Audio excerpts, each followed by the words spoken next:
pâte tartin, j'ai besoin d'une pâte sablée. Pâte sablée, c'est du beurre, un œuf, du sucre glace, des amandes hachées en poudre et de la farine, tout simple. Voyez? Donc, moi je prends des gants parce que c'est plus pratique, hein, puis c'est plus propre. Alors, je vais mélanger. Vous voyez bien là, oui, d'accord.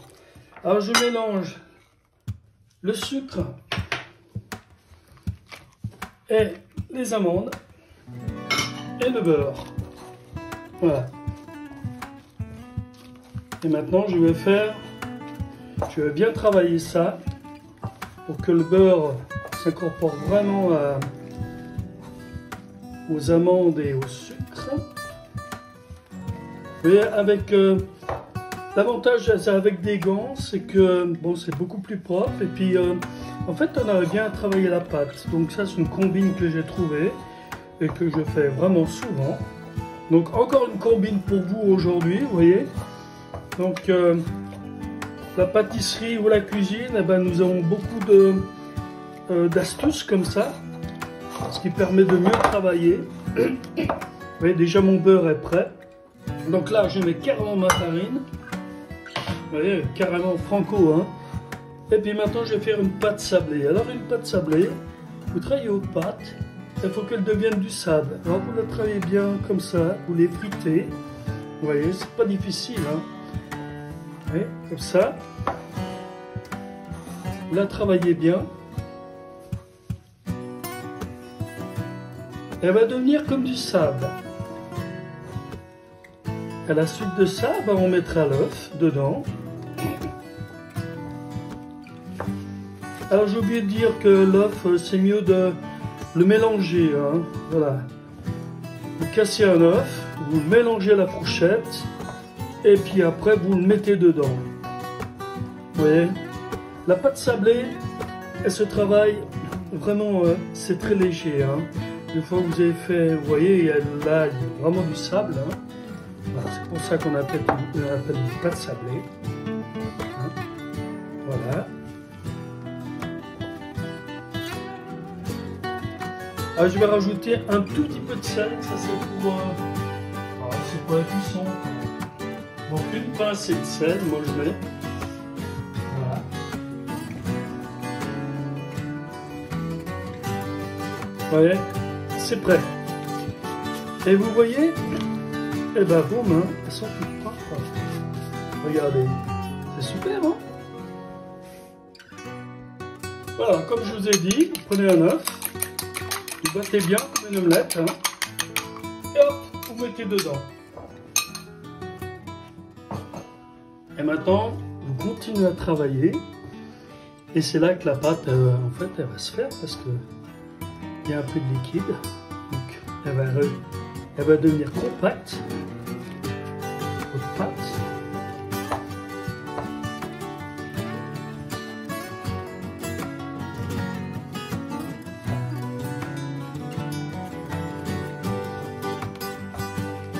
Donc la pâte sablée, voilà, vous la travaillez pas trop, vous voyez là, elle est déjà, c'est bien amalgamé. Et puis après, vous la mettez dans un plastique, comme je vais le faire. Et puis, vous pouvez la faire la veille, hein, c'est beaucoup mieux. Moi, je l'ai fait maintenant, et puis je l'utilise cet après-midi, donc ça, c'est très bien aussi. Vous voyez? Il faut un temps de repos assez longtemps, hein, assez long pour la pâte sablée.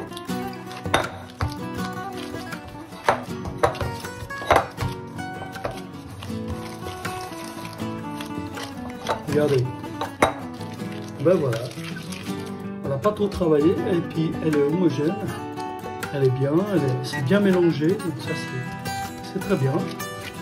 Alors maintenant je la mets dans un plastique.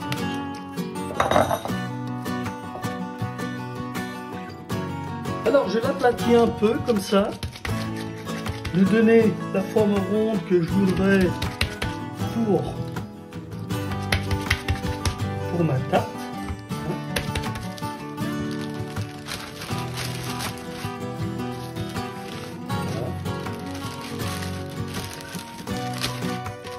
Voilà, je mets dans un plastique, gentil, comme il faut. Et maintenant, repos. Voilà, donc pour la suite de la tarte tatin, là j'ai fait un peu de beurre. Donc je vais badigeonner mon moule, un peu de beurre, sur les côtés aussi.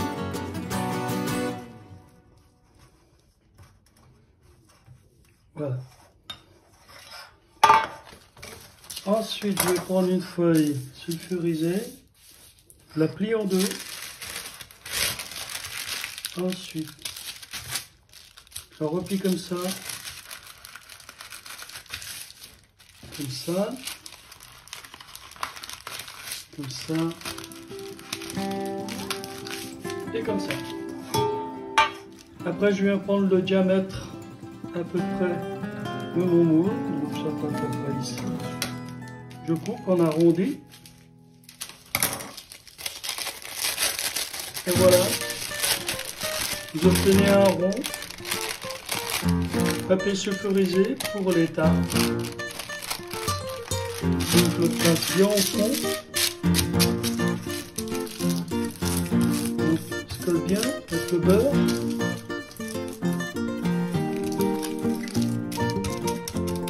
Comme ça.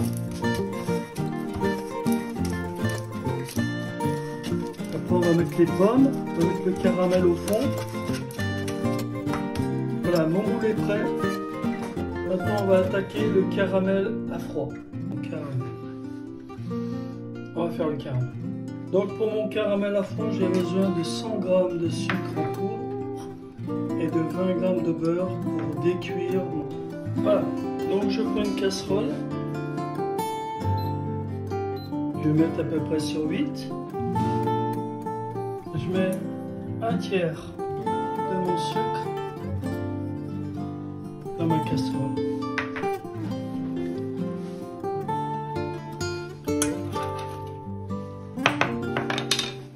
Et maintenant j'attends jusqu'à temps que le caramel se fasse. Voilà, le caramel commence à fondre. Quand je mets au maximum, là je mets sur 8. Ça suffit largement. Donc je remue gentiment. J'attends que le caramel soit uniforme dans ma casserole. Voilà. Donc on voit bien. Je passe partout.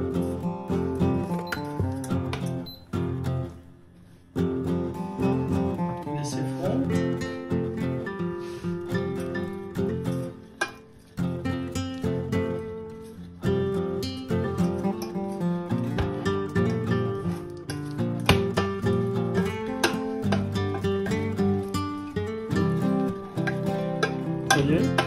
Donc le caramel, voilà, le sucre est en train de fondre. Je rajoute encore un tiers de sucre. Voilà. Je continue à remuer gentiment. Je peux même mettre sur 7. Je pense que ça suffit. Un joli caramel. Quand vous faites en 3 fois comme ça, vous ne risquez pas de le rater. Alors, la deuxième partie est presque fondue.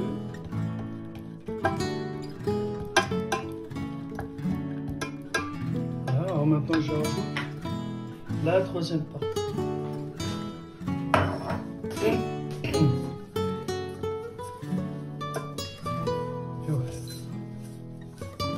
Caramel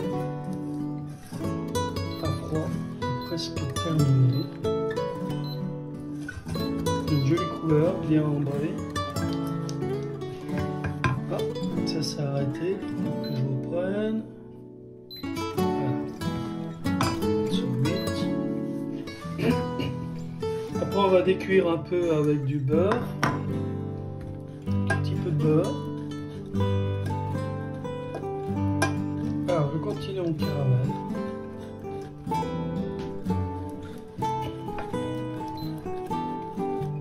Là, il n'est pas à point encore. On va attendre un petit peu. Ensuite, dès que mon caramel est prêt, je vais le tremper.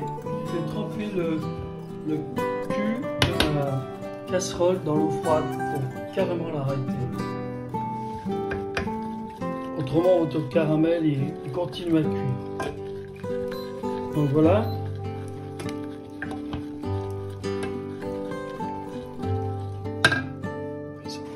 Maintenant, je le trempe.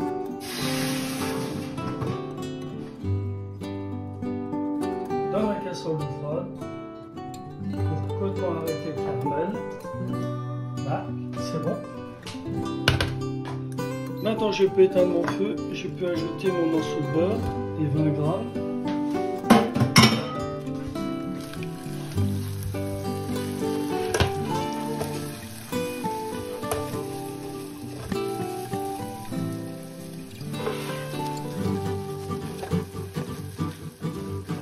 Voilà.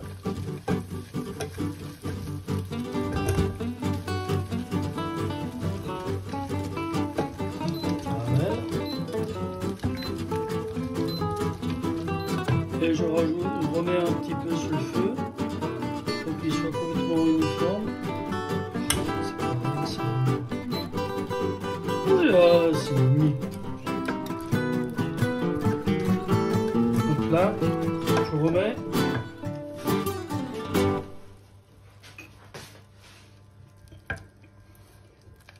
Et je refais chauffer. Et là, le caramel, il va devenir un peu plus liquide. Il va bien s'incorporer.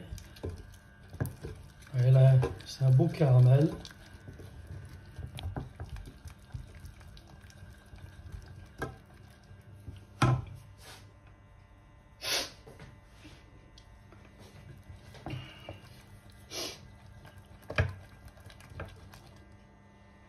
Voilà, là, il recommence à fondre.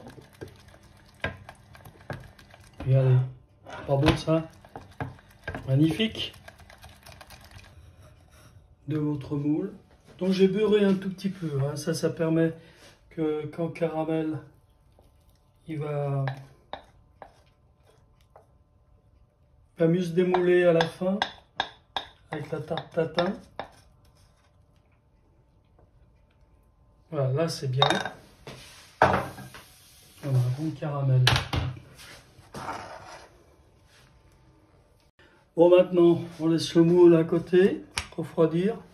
Maintenant on va attaquer les pommes. Voilà, ici je fais mon sirop. Donc avec 1 décilitre d'eau, 20 g de sucre, 2 écorces d'orange et 2 étoiles d'anis. Donc ce sirop va me servir pour un peu humidifier les pommes. À chaque fois que je vais monter ma tarte tatin, à chaque étage, je vais mettre un peu de sirop dessus. Et ça va donner un petit goût aussi. Voilà, avec le citron, l'orange, c'est très très bon. Donc là, je vais porter à ébullition mon sirop. Et dès qu'il est porté à ébullition, je l'arrête. Et je laisse reposer après.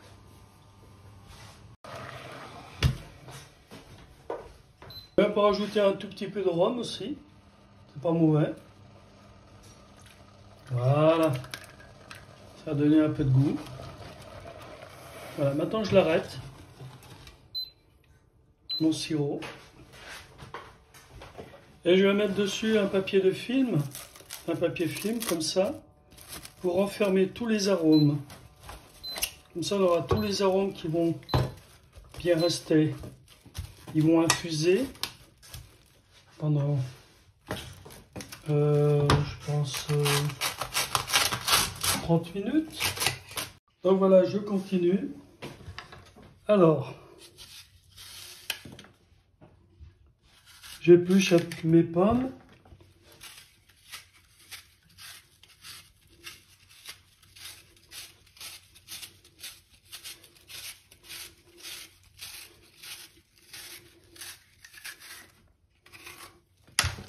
Ensuite, j'enlève le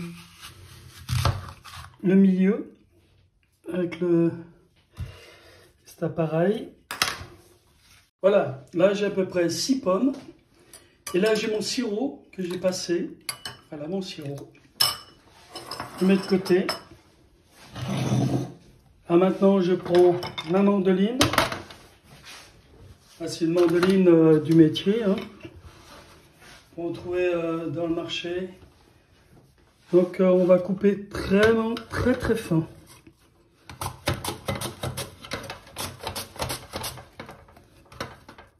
Là, c'est pas assez. Encore plus fin. Là, c'est pas mal. Là, ça c'est bien ça. Voilà.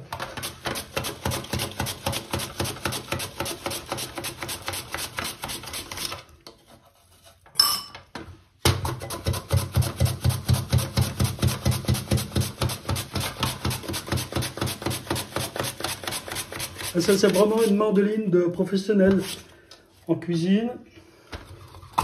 Donc, j'ai toujours gardé. Je suis très content. J'ai commencé à monter ma tarte tatin. Donc, je prends les plus belles.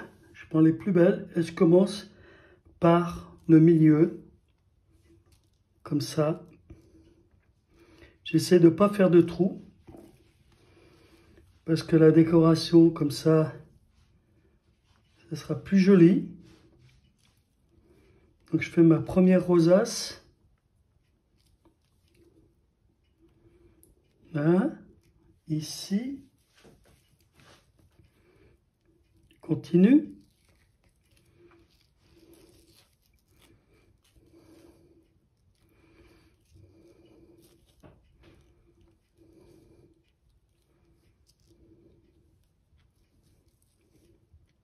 Vous voyez, elles sont fines, hein. Donc si vous avez une mandoline, c'est vraiment pratique, quoi. C'est vraiment bien.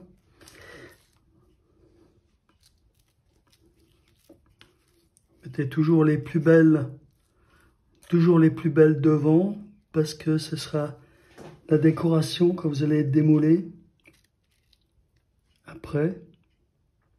Voilà. Donc là, j'ai fait déjà une couche avec les plus belles pommes. Et là, je vais mettre un peu de sirop dessus. Comme ça. Ça va nourrir les pommes quand vous allez les cuire. Voilà. Voilà. Et maintenant, je continue avec les autres pommes. Alors là, je n'ai plus besoin de faire attention à ce que les pommes soient bien rangées, parce que, vous voyez, là ça va pas se voir, donc là, ça va tout seul. Et je continue. Donc, là, j'ai mis 6 pommes. Donc, je pense que je vais encore en rajouter 2.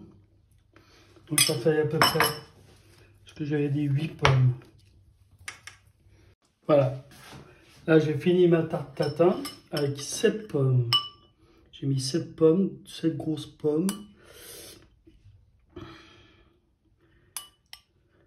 90 grammes, 90 grammes de chocolat au lait avec un tout. Voilà. Donc là, le chocolat avec un tout petit peu de praliné qui restait. Donc je vais mettre le chocolat dans mon mixeur.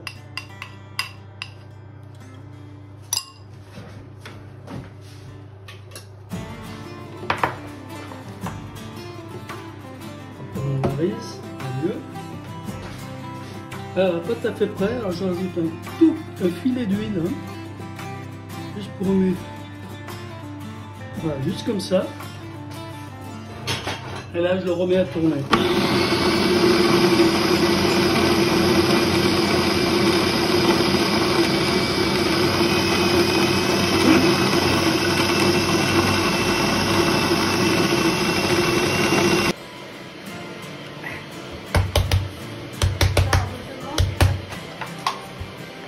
Qu'est-ce qu'il y a? Ouais, un peu plus grand. Ça rétrécit toujours un petit peu.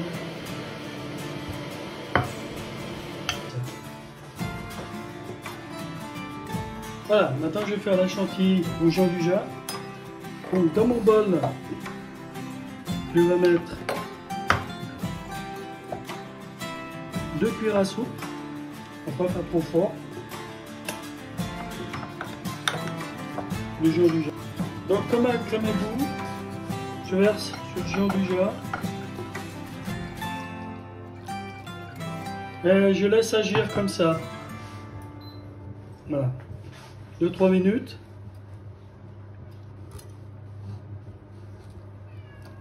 Je débarrasse dans un plat. Là, je fais chauffer mon sirop. Il me reste un peu de caramel, je l'ai mis dedans. Donc, je fais réduire au maximum pour que ça soit un peu liquoreux. Voilà, j'ai cuit ma pâte à peu près 15 minutes. Voilà, tarte tatin, sortie du four. Et voilà, tarte tatin.